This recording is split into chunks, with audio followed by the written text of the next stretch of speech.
very well to awaken everyone from their sleep. When I saw some sleepy faces, it reminded me of a few lines written by someone else that is dedicated to CA students, and I would like to quote.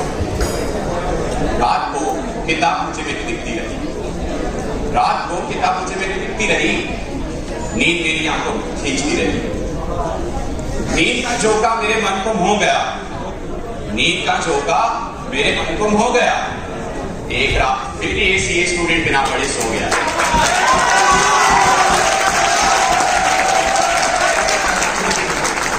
After observing my words carefully, I said that these words were written by someone else, and the reason I had to say so was because these words are intellectual property of someone else.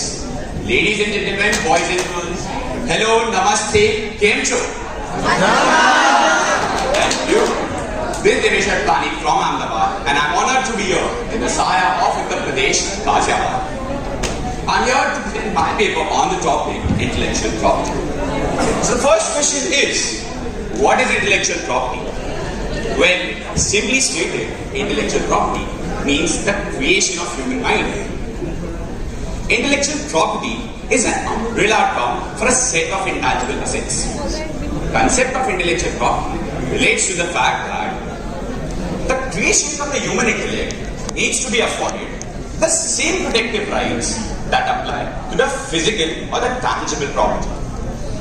Intellectual property rights are the rights that are granted to the creators of the intellectual property. Now the next question is, why is there a need to discuss this topic? In other words, what is the importance of intellectual property? In this era of rapid globalization, intellectual capital is one of the key wealth drivers. It holds a high value in today's increasingly knowledge-based economy. To produce intellectual property requires a heavy investment in the brain power, and it presents a competitive advantage for a number of companies. One of the classic examples that I could give is that of Patanjali. What comes to your mind when I talk about Patanjali? Babaji. Yes, Baba Ramdev, you guessed it right.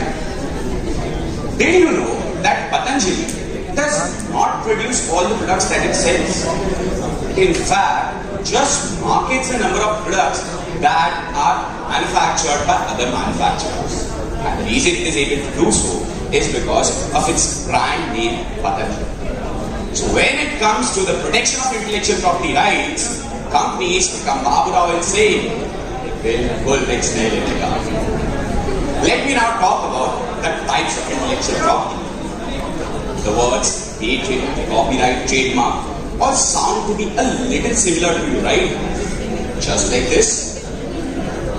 Let me throw light on the difference between these words. First of all, copyright is a legal term that is used for the rights that are granted to the creators of the literary or the artistic works.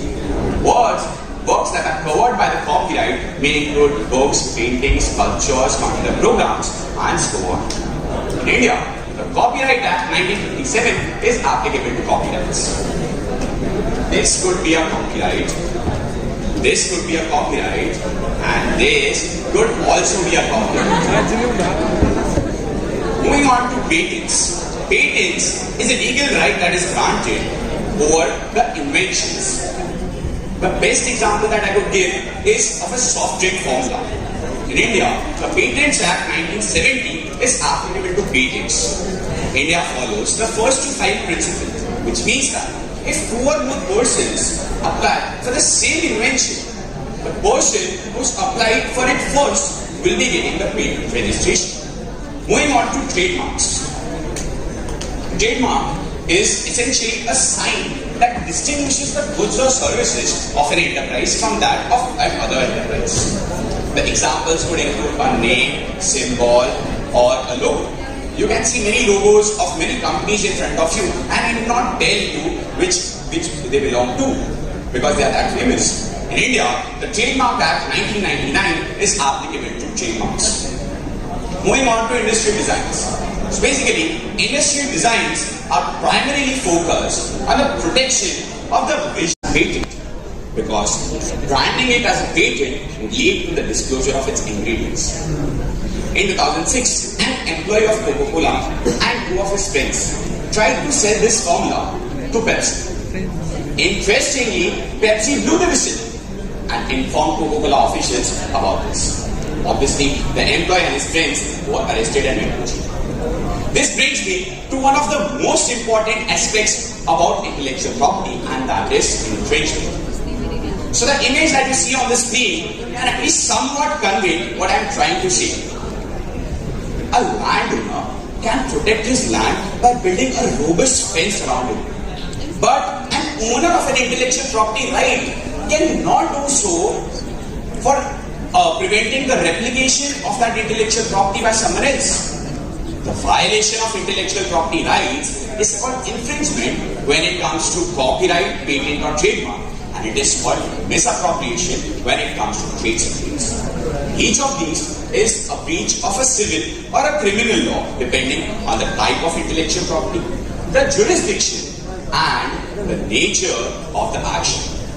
The trade of counterfeited copyrights and trademark products amounted a whooping $600 billion industry and accounted for about 5 to 7% of the global trade. And that is the reason why Mr. Eric Allman has to say, intellectual property situation is bad and is getting worse. To be a programmer, you need to know as much law as you need to know technology. Let me now take you through some of the practical life cases on intellectual property. First being the Colgate versus Anchor case. In this case, the use of the red and white combination by Anchor was held to be a trademark infringement by the court because this would have created a confusion in the minds of the customers and would have given Anchor an unfair advantage. Let us now also understand what is not infringement. So basically, in the case of Radico versus Carlsberg, the plaintiff Radico had a trademark registration under the name 8PM, while the defendant Carlsberg sold its alcohol under the name Paladin. The court held that this was not an infringement because of primarily two reasons. One, basically because of the price difference, and second, because the use of the number 8 and the colors golden and black was very common amongst alcohol.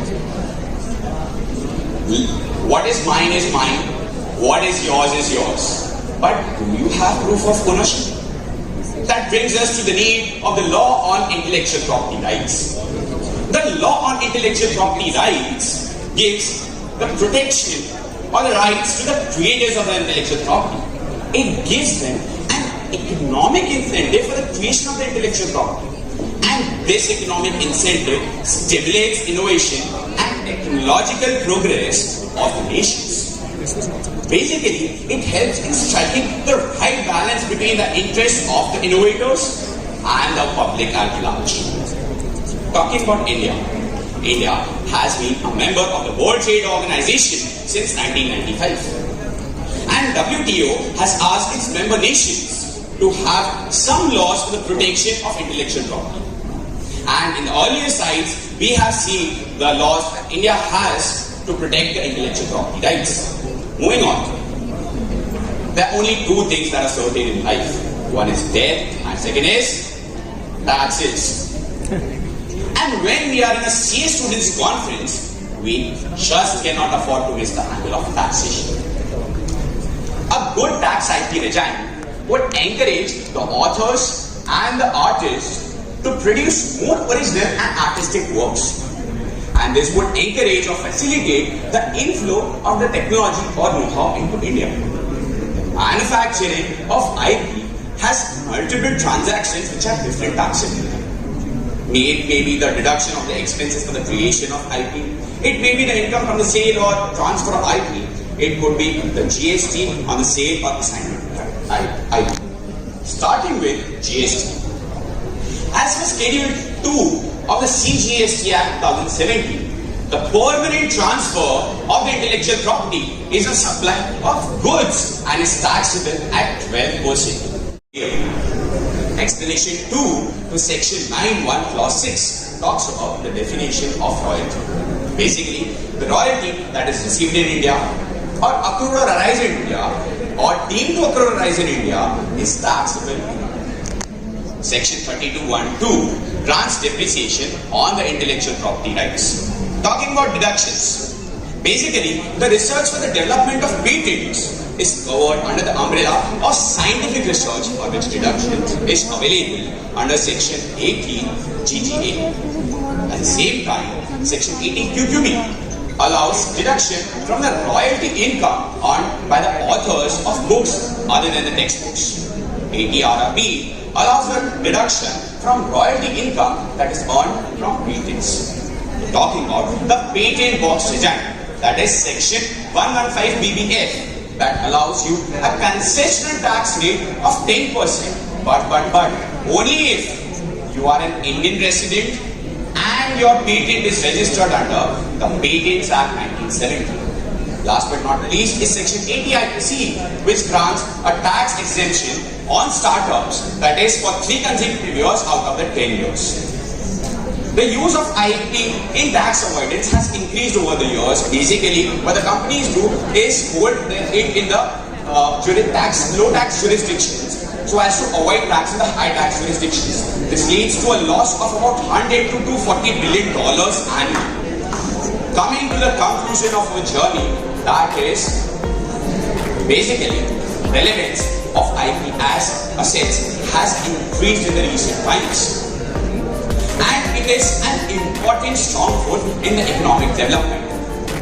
What is important for us is to protect and invest what we have put our heart and soul into, so that we can reap benefits in more days than one.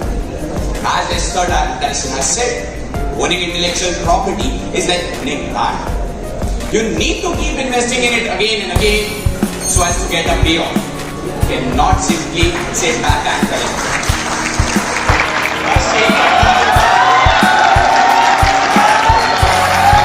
Thanks for giving me appreciate your